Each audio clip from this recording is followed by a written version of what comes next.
ಗುರು ಬ್ರಹ್ಮ ಗುರು ವಿಷ್ಣು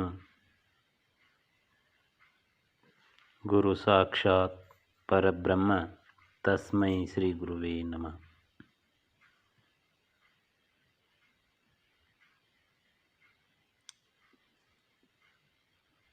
ನಾವು ಮನುಷ್ಯರಾಗಿ ಮನುಷ್ಯ ಜನ್ಮಕ್ಕೆ ಬಂದ ಮೇಲೆ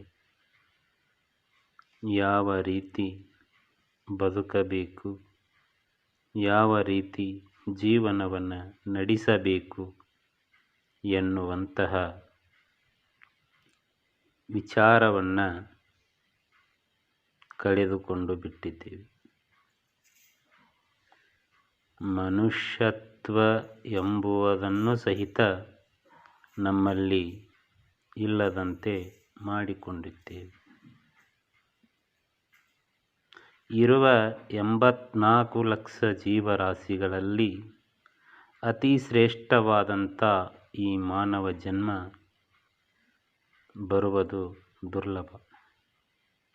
ಈ ಮನುಷ್ಯ ಜನ್ಮ ಬಂದ ಮೇಲೆ ನಾವು ಇದನ್ನು ಯಾವ ರೀತಿ ಉಪಯೋಗಕ್ಕೆ ತೆಗೆದುಕೊಳ್ಳಬೇಕು, ಇದರಿಂದ ನಮ್ಮ ಮೂಲ ಕೆಲಸ ಏನು ಎನ್ನುವುದನ್ನು ಸಹಿತ ಮರೆತು ನಾವು ಜೀವನವನ್ನು ನಡೆಸ್ತಾ ಹೊಂಟಿದ್ದೇವೆ. ಇದಕ್ಕೆ ಹಿಂದೆ ಅನುಭವಿ ವಿಚಾರವಂತರು, ತಿಳುವಳಿಕೆವಂತರು ನಮಗೆ ಒಂದು ಗೋವಿನ ಮುಖಾಂತರ ಎಚ್ಚರಿಕೆಯನ್ನು ಮಾಡಿಕೊಡ್ತಾರೆ.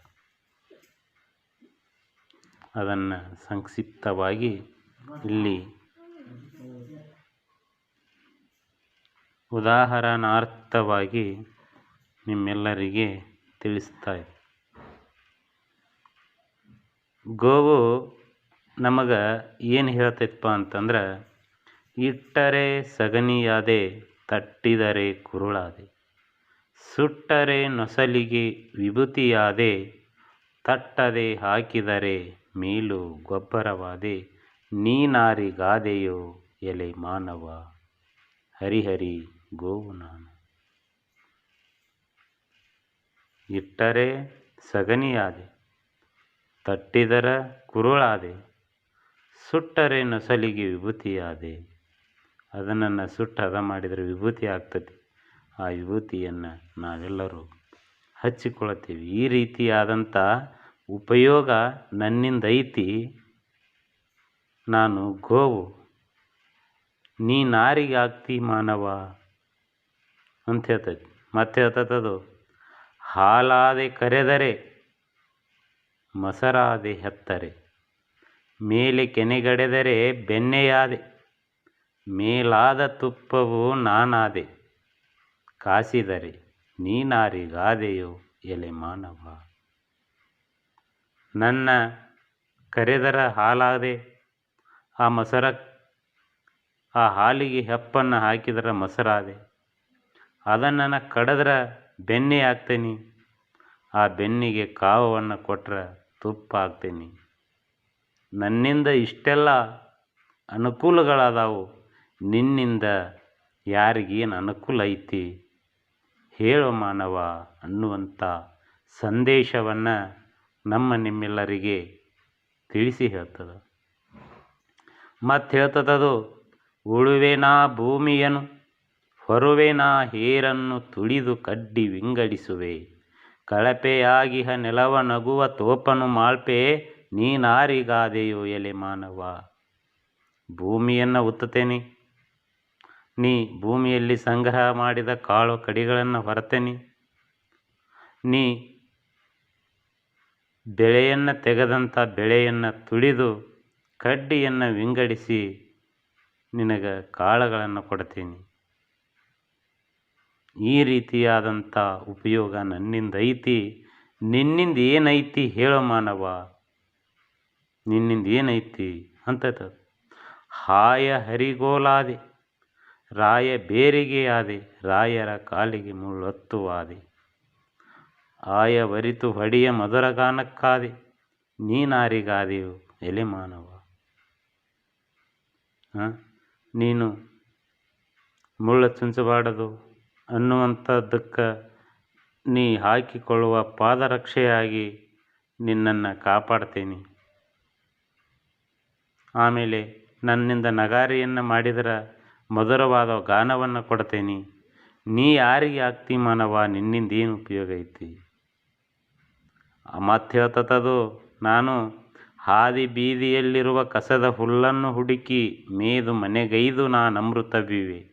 ಅದನುಂಡು ನನಗೆರಡ ಬಗೆಯವ ಮಾನವ, ಹೇಳು ನೀನು ಯಾರಿಗಾದಿ? ಹಾದಿ ಬೀದಿಯೊಳಗಿರುವಂಥ ಕಸದ ಹುಲ್ಲನ್ನು ತಿಂದ ನಾ ಮನೆಗೆ ಬಂದ ಅಮೃತನ ಐತೇನೆ. ಇದನ್ನು ತಿಂದ ನನಗೆ ನೀ ಎರಡು ಬಗೀತಿ. ನಿನ್ನಿಂದ ಏನೈತಿ ಹೇಳು ಮಾನವ ಅಂಥೇಳಿ ನಮ್ಮನ್ನು ಎಚ್ಚರವನ್ನು ಮಾಡಿಕೊಡ್ತೈತಿ. ಒಟ್ಟಿನಲ್ಲಿ ಇದರ ತಾತ್ಪರ್ಯವೇನು ತಿಳ್ಕೊಳ್ಳೋದಪ್ಪ ಅಂತಂದ್ರೆ, ಒಂದು ಪ್ರಾಣಿ ಪಕ್ಷಿಗಳಿಂದ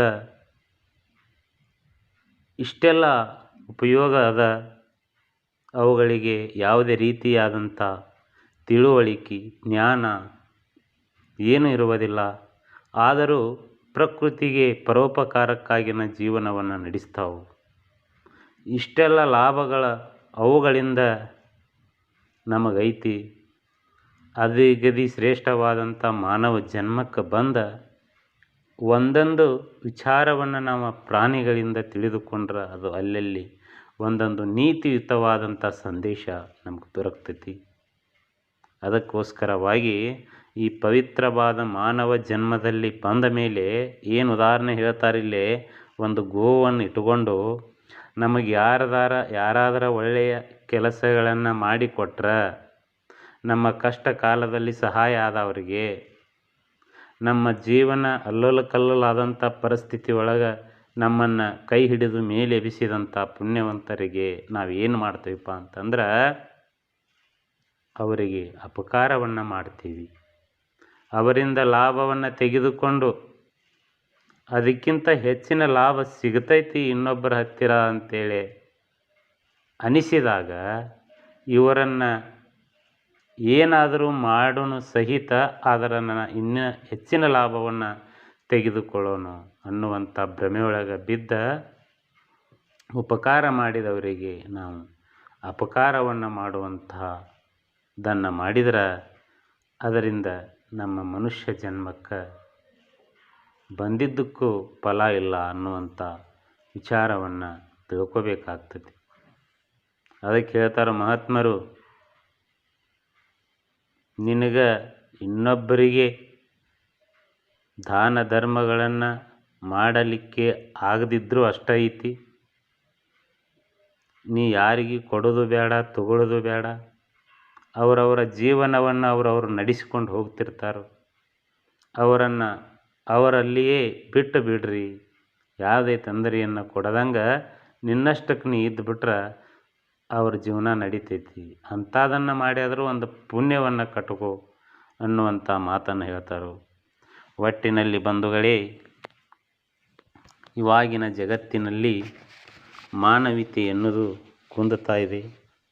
ಈ ಮಾನವೀಯತೆ ಎನ್ನುವುದು ಕುಂದುವುದಕ್ಕೆ ಮೂಲ ಕಾರಣ ಏನಪ್ಪ ಅಂತಂದ್ರೆ, ನಮ್ಮಲ್ಲಿ ಯಾವುದೇ ರೀತಿಯ ಸಂಸ್ಕಾರಗಳನ್ನುವುದು ಇಲ್ಲ. ಇತ್ತೀಚಿನ ಆ ಪರಿಸರಕ್ಕೆ ಅನುಗುಣವಾಗಿ ನಾವು ಒಂದು ಹಣವನ್ನು ಗಳಿಸುವ ಆಸೆಯಿಂದ, ಅಧಿಕಾರವನ್ನು ಹಿಡಿಯುವ ಆಸೆಯಿಂದ, ಒಟ್ಟಿನಲ್ಲಿ ನಾವು ಎಲ್ಲರಕ್ಕಿಂತ ಒಂದು ಶ್ರೀಮಂತಿಕೆಯನ್ನು ಪಡೆದ್ರೆ ನಮಗೆ ಮಾನ ಮರ್ಯಾದೆಗಳು ಬರ್ತಾವೆ. ನಾವು ಧರ್ಮ ನೀತಿ ಅನ್ಕೊತ ಕುಂತ್ರೆ ಅದರಿಂದ ನಮಗೆ ಯಾವುದೇ ರೀತಿಯಿಂದ ಲಾಭ ಇಲ್ಲ. ನಾವು ಯಾವ್ದಾರ ಮಾರ್ಗವನ್ನು ಹಿಡಿಯುವಲ್ವಿ ಒಟ್ಟಿನಲ್ಲಿ ಶ್ರೀಮಂತ ಆದ್ರೆ ಸಾಕು. ಪಾಪ ಪುಣ್ಯವನ್ನು ಲೆಕ್ಕ ಮಾಡೋರು ಯಾರದಾರು, ಎಲ್ಲಿ ಪಾಪ ಎಲ್ಲಿ ಪುಣ್ಯ ಅನ್ನುವಂಥ ಕೆಳಮಟ್ಟಕ್ಕೆ ನಾವು ಬಂದುಬಿಟ್ಟಿದ್ದೀವಿ. ಈ ರೀತಿಯಾದಂಥ ಭಾವನೆ ನಮಗೆ ಬೇರೂರಿ ಬಿಟ್ಟಿದೆ. ಅದಕ್ಕೋಸ್ಕರವಾಗಿ ನಾವು ಏನು ಮಾಡ್ತಾ ಇದ್ದೀವಿ, ಏನು ಮಾಡ್ತಾ ಇಲ್ಲ, ಇದರಿಂದ ನಮಗೇನು ಆಗ್ತೈತಿ ಅನ್ನುವಂಥ ಅರಿವೇ ಇಲ್ಲ. ನೀ ಇಷ್ಟೆಲ್ಲ ಮಾಡಿದರೂ ಸಹಿತ ಈಗ ನಿನ್ನ ಶಕ್ತಿ ಇರ್ತೈತಿ ಮಾಡ್ತೈತಿ ಇದ್ದಾಗ ನೀ ಏನೆಲ್ಲ ಅಧರ್ಮದಿಂದ ಅವಿಚಾರದಿಂದ ಏನು ಸಂಪತ್ತನ್ನು ಗಳಿಸ್ತೀಯಲ್ಲ, ನಿನ್ನ ಶಕ್ತಿ ಕುಂದಿತೆ ಅಂದ್ರೆ ಆವಾಗ ನಿನ್ನ ಹೊಟ್ಟೆಲಿ ಹುಟ್ಟಿದಂಥ ಮಕ್ಕಳ ನಿನ್ನನ್ನು ನೋಡಂಗಿಲ್ಲ. ನೀ ಶಾಶ್ವತವಾಗಿರ್ತೀನ, ಒಂದಿಲ್ಲ ಒಂದಿನ ಈ ಶರೀರವನ್ನು ಬಿಟ್ಟು ಹೋಗಲೇಬೇಕು. ಹೋದಾಗ ನಿನಗೆ ಮತ್ತು ನೀ ಒಳ್ಳೆ ನೀತಿ ಧರ್ಮದಿಂದ ಇದ್ದರೆ ಒಳ್ಳೆಯ ಜನ್ಮ ಬರ್ತೈತಿ. ಅತಿಯಾದ ಪಾಪಗಳನ್ನು ಮಾಡಿದ್ದಾದ್ರೆ ಹೀನ ಜನ್ಮದೊಳಗೆ ಬಿದ್ದ ಇರುವ 84 ಲಕ್ಷ ಜೀವರಾಶಿಯನ್ನು ತಿರುಗಬೇಕಾಗ್ತೈತಿ ಅನ್ನುವಂಥದ್ದನ್ನು ಎಲ್ಲ ಮಹಾತ್ಮರು ನಮಗೆ ತಿಳಿಸಿಕೊಡ್ತಾರೆ. ಅದಕ್ಕೋಸ್ಕರವಾಗಿ ನಾವು ಅಣ್ಣ ಬಸವಣ್ಣನವರ, ಸಿದ್ಧಾರೂಢರ, ಮಡಿವಾಳಜ್ಜರ, ಆತ್ಮಾನಂದ ಸ್ವಾಮಿಗಳ, ಶಿವಾನಂದ ಸ್ವಾಮಿಗಳ ಇವರು ಬರೆದಂಥ ಗ್ರಂಥಗಳನ್ನು ಓದಿ ನಾವು ಆ ಸ್ಥಿತಿಯನ್ನು ಪಡೆಯದಿದ್ದರೂ ಅಷ್ಟೈತಿ, ನಮ್ಮ ಮನಸ್ಸನ್ನಾದರೂ ಸ್ವಚ್ಛ ಇಟ್ಟುಕೊಂಡಿದ್ದೇ ಆದರೆ ಒಂದಿಲ್ಲ ಒಂದು ದಿನ ನಮಗೆ ಅನುಕೂಲ ಆಗೇ ಆಗ್ತೈತಿ. ನೀತಿಯುತವಾದ ಜೀವನವನ್ನು ನಡೆಸುವುದರಿಂದ ಎಷ್ಟೆಲ್ಲ ಕಷ್ಟ ಕಾರ್ಪಣ್ಯಗಳು ಬರಬಹುದು, ಆದರೆ ನಮ್ಮಲ್ಲಿ ಸದೃಢವಾದ ನೀತಿ ಇತ್ತಂದ್ರೆ ಅದು ಎಂದಿಗೂ ನಮ್ಮನ್ನು ಕೈ ಬಿಡೋಂಗಿಲ್ಲ. ಒಂದಿಲ್ಲ ಒಂದು ದಿನ ನಮಗೆ ಅದರ ಅನುಕೂಲ ಆಗೇ ಆಗ್ತೈತಿ. ನಾವಿಷ್ಟೆಲ್ಲ ಒಳ್ಳೆ ರೀತಿಯಿಂದ ಇದ್ದರೂ ಸಹಿತ ಬಡತನದೊಳಗನ ಇದ್ದೀವಿ. ಯಾರು ಮರ್ಯಾದೆಯನ್ನು ಕೊಡೋದಿಲ್ಲ. ಪುಣ್ಯ ಮಾಡಿದವರಿಗೆ ಅದೇನೋ ಅಂತಾರಲ್ಲ ಹಂಗೆ ಅನ್ನುವಂಥ ಭಾವವನ್ನು ತಿಳ್ಕೊಂಡು ನಾವು ದೊಡ್ಡ ತಪ್ಪವನ್ನು ಮಾಡ್ತೀವಿ. ಈಗ ನಾವು ಒಳ್ಳೆಯವರು ಇರಬಹುದು, ಆದರೆ ಹಿಂದಿನ ಜನ್ಮದೊಳಗೆ ನಾವು ಹೆಂಗಿದ್ದೀವಪ್ಪ ಅನ್ನೋದು ನಮಗೆ ಏನರ ಅರಿವು ಐತನ? ಇಲ್ಲ. ಆವಾಗ ನಾವು ಮಾಡಬಾರದಂಥ ಪಾಪ ಕರ್ಮಗಳನ್ನು ಮಾಡಿ, ಇನ್ನೊಬ್ಬರನ್ನು ಹಿಂಸಿಸಿ, ಇನ್ನೊಬ್ಬರ ಹಣ ಐಶ್ವರ್ಯ ಅಭಿಚಾರ ಇಂಥವುಗಳನ್ನು ಮಾಡಿ ನಾವು ಬಂದಿದ್ದೇ ಆದ್ರೆ ಅದರ ಪಾಪಕರ್ಮವನ್ನು ನಾವು ಈಗ ತೀರಿಸಬೇಕಾಗ್ತದೆ. ಅದಕ್ಕೆ ಒಟ್ಟಿನಲ್ಲಿ ನಾವು ಏನು ಮಾಡಬೇಕಪ್ಪ ಅಂದ್ರೆ, ಈ ಮನುಷ್ಯ ಜನ್ಮ ಹುಟ್ಟಿ ಬಂದಿದ್ದು ಸಿದ್ಧಾರೂಢರು, ಆತ್ಮಾನಂದಜ್ಜವರು, ಮಡಿವಾಳಜ್ಜನವರು, ಅಕ್ಕ ಮಹಾದೇವಿಯವರಂತೆ ಆಗಲಿಕ್ಕೆ ಹೊರತು ಅನೀತಿ ಅಧರ್ಮದಿಂದ ಸಂಪಾದನೆಯನ್ನು ಮಾಡಿ ರಾಜರಾಗಿ ಮೆರೆಯುವುದಕ್ಕಲ್ಲ. ಅದು ಶಾಶ್ವತವಾಗಿರುವುದಿಲ್ಲ. ನಿನ್ನ ಪಾಪ ಹೆಚ್ಚಿಗೆ ಆಯ್ತಂದ್ರೆ ಅದು ಯಾವುದೋ ಒಂದು ರೂಪದಾಗ ಹಾಳಾಗಿ ಹೋಗ್ತೈತಿ. ನೀ ಎಷ್ಟು ಮಂದಿಯ ನೋವಿಸಿ ಮಾಡಿ ತಂದಂಥ ಹಣ ನಿನಗೆ ಕಣ್ಣಿಗೆ ಕಾಣದಂಗೆ ಒಂದು ಯಾವುದೋ ಕಾರಣದಿಂದ ಆದರೂ ನಾಶ ಆಗೋದನ್ನು. ನಿನಗೆ ಮಕ್ಕಳಾರ ಸಡ್ಡೆ ಹುಟ್ಟಬೋದು, ನಿನಗೆ ರುಜಿನಗಳಾರ ಬರಬಹುದು, ಏನೋ ಬಂದಾದರೂ ಆ ಹಣ ಅಧರ್ಮದಿಂದ ಗಳಿಸಿದ ಹಣ ವ್ಯಯ ಆಗಿ ಹೋಗೇ ಹೋಗ್ತದೆ. ಅದಕ್ಕೆ ನಾವು ಎಷ್ಟೇ ಸಂಪಾದನೆ ಮಾಡಬಲ್ವಿ, ಪ್ರಾಮಾಣಿಕವಾಗಿ ಜೀವನವನ್ನು ಮಾಡಿದ್ದೇ ಆದರೆ ಆ ಭಗವಂತ ನಮ್ಮನ್ನು ಎಂದೆಂದಿಗೂ ಕೈ ಬಿಡುವುದೇ ಇಲ್ಲ ಅನ್ನುವಂಥ ವಿಚಾರವನ್ನು ಎಲ್ಲ ಮಹಾತ್ಮರು ಹೇಳ್ತಾ ಬಂದಿದ್ದಾರೆ. ಅದಕ್ಕೋಸ್ಕರವಾಗಿ ನಾವು ನೀವೆಲ್ಲ ಒಂದು ನಿಜ ಜೀವನದೊಳಗೆ ಆನಂದದ ಸ್ಥಿತಿಯನ್ನು ವಿಚಾರ ಮಾಡಿ ಆ ಮಹಾತ್ಮರು ಹೇಳಿದಂತೆ ನಡೆದಿದ್ದೇ ಆದರೆ ನಮ್ಮ ಜೀವನ ಪಾವನ ಆಗ್ತೈತಿ. ಇಲ್ಲ ಅಂದ್ರೆ ನಾವು ನರಕಕ್ಕನ ಹೋಗುವುದು ನಿಶ್ಚಿತ ಅನ್ನುವಂಥದ್ದನ್ನು ಹೇಳ್ತಾರೆ. ಅದಕ್ಕೆ ಹೇಳ್ತಾರೆ, ಎದ್ದಾಗ ಬಿದ್ದಾಗ ಸಿದ್ಧನ ನೆನೆ ಅಂದ್ರೆ ನೀ ಯಾವುದೋ ಒಂದು ಅಧರ್ಮದ ದಾರಿಯನ್ನು ಹಿಡಿಯುವಾಗ ಈ ಕಡೆ ಒಂದು ಸ್ವಲ್ಪ ಲಕ್ಷ್ಯ ಕೊಟ್ಟಪ್ಪ ಅಂತಂದ್ರೆ ಬೇಡ, ಇದರಿಂದ ಪಾಪ ಆಗ್ತೈತಿ ಅನ್ನುವಂಥದ್ದು ನಿನಗೆ ಮನವರಿಕೆ ಬಂತಂದ್ರೆ ಅಲ್ಲಿಗೆ ಅದನ್ನು ಮರಿತಿ. ಈ ಯಾವ ರೀತಿ ನಮ್ಮ ಮನಸ್ಸನ್ನು ತಿಳಿ ಮಾಡಬೇಕಪ್ಪ ಅಂತಂದ್ರೆ ಒಟ್ಟಿನಲ್ಲಿ ಕುಂತರು ನಿಂತರು ಒಳ್ಳೆಯ ವಿಚಾರಗಳಿಂದ ಇದ್ದಾಗ ಮಾತ್ರ ನಮ್ಮ ವಿಚಾರದಲ್ಲಿ ಒಳ್ಳೆಯ ವಿಚಾರಗಳು ಬರ್ತಾವೆ. ನಾವು ಯಾರ ಸಂಘವನ್ನು ಮಾಡ್ತೇವಲ್ಲ ಅದೇ ಸಂಘ ನಮ್ಮಲ್ಲಿ ದೊರೀತೈತಿ. ಅದಕ್ಕೆ ಮಹಾತ್ಮರು ಹೇಳುವುದು ಏನಪ್ಪ ಅಂತಂದ್ರೆ, ಹರಿದು ಹೋಗುವಂಥ ನೀರಿನಲ್ಲಿ ಆ ಹುಣಸೆ ಹಣ್ಣನ್ನು ತೊಳೆದು ರುಚಿ ನೋಡಿದ್ರೆ ಆ ರುಚಿ ಸಿಗಂಗಿಲ್ಲ. ಹಂಗೆ ನೀನು ಎಷ್ಟೆಲ್ಲ ಪಾಪ ಅಧರ್ಮಗಳನ್ನು ಮಾಡಿ, ಅನೀತಿಗಳನ್ನು ಮಾಡಿ, ಆ ಸಂಪಾದನೆಯನ್ನು ಮಾಡಿದಂಥ ಹಣವನ್ನು ನೀವೊಂದು ಪರೋಪಕಾರಕ್ಕಾರ ಕೊಡು, ಒಂದು ಯಾವ್ದಾರ ಅನಾಥಾಶ್ರಮಕ್ಕಾರ ಕೊಡು, ಅದು ನಿನ್ನ ಧರ್ಮ ನಿನಗೆ ಮುಟ್ಟಂಗಿಲ್ಲ. ಅದು ಯಾರದ್ದೇನು ದೋಚ್ಕೊಂಡು ಬಂದಿರ್ತೀಯಲ್ಲ ಅವರಿಗೆ ಮುಟ್ತತಿ.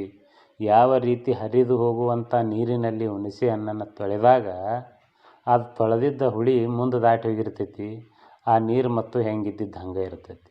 ಅದಕ್ಕೆ ನೀ ಮಾಡಿದಂಥ ಕರ್ಮ ಅಧರ್ಮಗಳಿಂದ ಸಂಪಾದನೆ ಮಾಡಿ ಬಂದಂಥ ಹಣವನ್ನು ನೀ ದಾನ ಧರ್ಮಗಳನ್ನು ಮಾಡಿದ್ದೇ ಆದರೂ ಸಹಿತ ನೀ ಯಾರಿಂದ ತೊಗೊಂಡು ಬಂದಿರ್ತೀಯಲ್ಲ ಆ ಹಣದ ಲಾಭ ಅವರಿಗೆ ಹೋಗ್ತೈತಿ. ನಿಂದು ಮತ್ತು ಏನು ಕರ್ಮ ಆಗಿನ ಉಳಿತೈತಿ. ಯಾವ ರೀತಿ ನೀರು ಅಲ್ಲಿ ಮತ್ತು ಆ ನೀರಿನ ಸ್ವಭಾವನೇ ಇರ್ತೈತಲ್ಲ, ನೀ ತೊಳೆದಂಥ ಹುಳಿ ಮುಂದೆ ಹೋಗಿರ್ತೈತಲ್ಲ, ಹಂಗೆ ನಿನ್ನ ಕರ್ಮ ಶಾಶ್ವತವಾಗಿ ಇದ್ದೇ ಇರ್ತೈತಿ. ಅದಕ್ಕೋಸ್ಕರವಾಗಿ ನಾವು ನೀವೆಲ್ಲರೂ ಈ ವಿಚಾರವನ್ನು ಇಟ್ಟುಕೊಂಡು ಆ ಗುರು ಹೇಳಿದಂತೆ ನಡೆದು ನಮ್ಮ ಜೀವನವನ್ನು ಪಾವನ ಮಾಡೋಣ. ಒಂದಷ್ಟು ಜನ ಏನು ಹೇಳಿದರೂ ಕೇಳಂಗಿಲ್ಲ, ಅವ್ರು ಮಾಡೋ ಕಾಯಕನ ಅದಿರ್ತೈತಿ. ಅದನ್ನು ಬಿಟ್ಟರೆ ಅವ್ರಿಗೆ ಮುಂದಿನ ಜೀವನ ಯಾವ್ದು ಅನ್ನೋದೇ ಗೊತ್ತಿರೋದಿಲ್ಲ. ಅದಕ್ಕೆ ನೀವು ಒಳ್ಳೆಯ ವಿಚಾರಗಳನ್ನು ಹೇಳಿದರೂ ಸಹಿತ ಅದಕ್ಕೆ ಏನಾರ ಮತ್ತೊಳ್ಳೆ ಅವರು ಒಂದು ಮಾತುಗಳನ್ನು ಆಡ್ತಾರೋ, ನೀ ಮಾತಾಡಿದ್ದ ಸುಳ್ಳ ನಂದ ಕರೆ ಅನ್ನೋಂಗೆ ಮಾಡ್ತಾರೋ. ಅದಕ್ಕೆ ಅಂಥ ಕರ್ಮಿಗಳ ಮುಂದೆ, ಅಧರ್ಮಿಗಳ ಮುಂದೆ ಆ ವಿಚಾರಗಳನ್ನು ಜಾಸ್ತಿ ವಾದ ಮಾಡುವಕ್ಕಿಂತ ನಿನ್ನ ಮನಸ್ಸಿನೊಳಗೆ ನೀ ವಿಚಾರ ಮಾಡಿ, ನಾ ಎಷ್ಟು ಒಳ್ಳೆಯವನದೇನಿ, ನಾ ಎಷ್ಟು ಕೆಟ್ಟವನದೇನಿ, ನನ್ನಲ್ಲಿ ಎಷ್ಟು ಧರ್ಮದ ಗುಣಗಳದಾವು, ನಾ ಎಷ್ಟು ಅಧರ್ಮಗಳನ್ನು ಮಾಡೀನಿ ಅನ್ನುವಂಥದ್ದನ್ನು ವಿಚಾರ ಮಾಡಿಕೊಂಡ ನಿನ್ನನ್ನು ನೀ ಸಂಪೂರ್ಣವಾಗಿ ತಿಳಿತಾ ಹೋಗು. ಇದರಿಂದ ನಿನ್ನ ಜೀವನವೂ ಕಲ್ಯಾಣ ಆಗ್ತೈತಿ. ಆಮೇಲೆ ನಿನ್ನನ್ನೇ ಹಿಂಬಾಲಿಸುವ ಜನ ನಿನ್ನ ವಿಚಾರಗಳನ್ನು ನೋಡಿ ಅದರಿಂದ ಅವರೂ ಪ್ರಭಾವಿತರಾಗಿ ಪುನೀತರಾಗಬಹುದು. ಇದೇ ಒಂದನ್ನು ನಿನ್ನ ಜೀವನದಲ್ಲಿ ಅಳವಡಿಸಿಕೊಂಡು ಹೋಗಿದ್ದಾದ್ರೆ ನೀ ಧನ್ಯನಾಗುತ್ತಿ, ನೀ ಪುಣ್ಯವಂತನಾಗುತ್ತಿ ಅನ್ನುವಂಥ ಮಾತನ್ನು ಮಹಾತ್ಮರು ಹೇಳ್ತಾರೆ. ಆ ಮಹಾತ್ಮರು ಹೇಳಿದ ಮಾತುಗಳನ್ನು ಆ ಮಹಾತ್ಮರ ಪಾದಗಳಲ್ಲಿ ಅರ್ಪಿಸಿ ನಿಮ್ಮೆಲ್ಲರಿಗೂ ನನ್ನ ಅಭಿನಂದನೆಗಳನ್ನು ಸಲ್ಲಿಸುತ್ತಾ, ನಾವು ನೀವೆಲ್ಲರೂ ಆ ಗುರುವಿನ ಪಾಲನೆಯನ್ನು ಮಾಡುತ್ತಾ ಆ ಗುರುವಿನ ಚಿಂತನೆಯಲ್ಲೇ ಕಾಲು ಕಳೆಯೋಣ ಅಂತೇಳಿ ಈ ನನ್ನ ವಿಷಯವನ್ನು ಇಲ್ಲಿಗೆ ಮುಗಿಸುತ್ತೇನೆ.